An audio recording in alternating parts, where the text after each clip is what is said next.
Good day, everybody. Welcome to today's video. In today's video, I picked up this Dewalt 14-inch chop saw. That's going to help aid me in some projects in the garage. We're going to do an unboxing and try it out. I did not know if it was going to come with cutoff wheels, so I picked some of those up as well.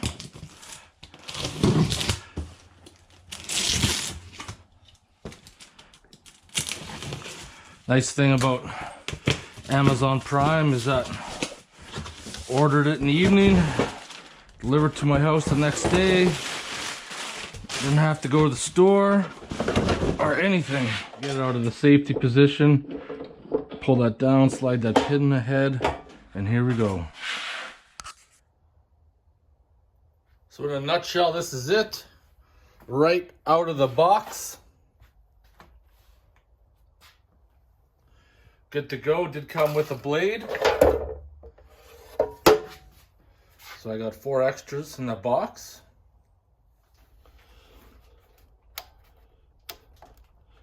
So the trigger has a safety on it, which is nice. Come down, chop, come down, chop. Looks like has a deflector for the sparks.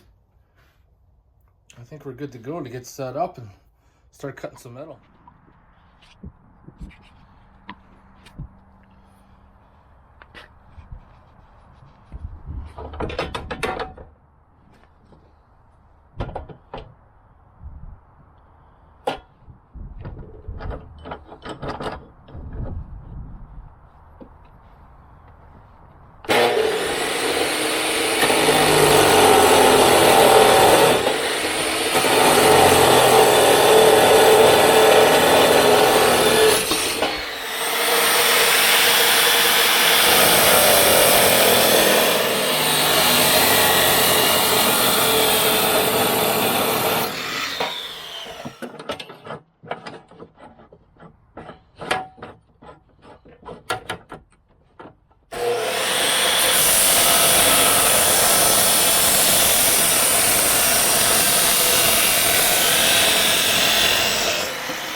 So there you have it. I've been using this Dewalt chop saw for a little while now.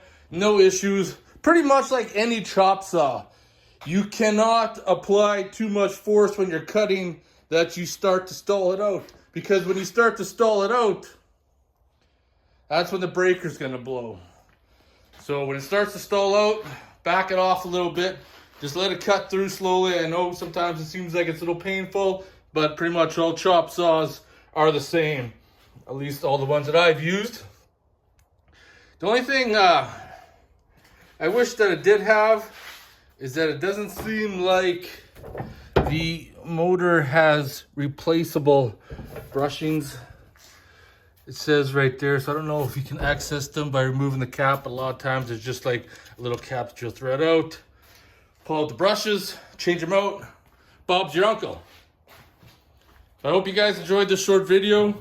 It's definitely a lot better than the wood chop saw with the metal blade that I used to store in the corner over there. This is a lot better. There's either this or a handheld bandsaw, and this was a lot cheaper, so I opted for this. Anyways, I'll see you guys in the next video.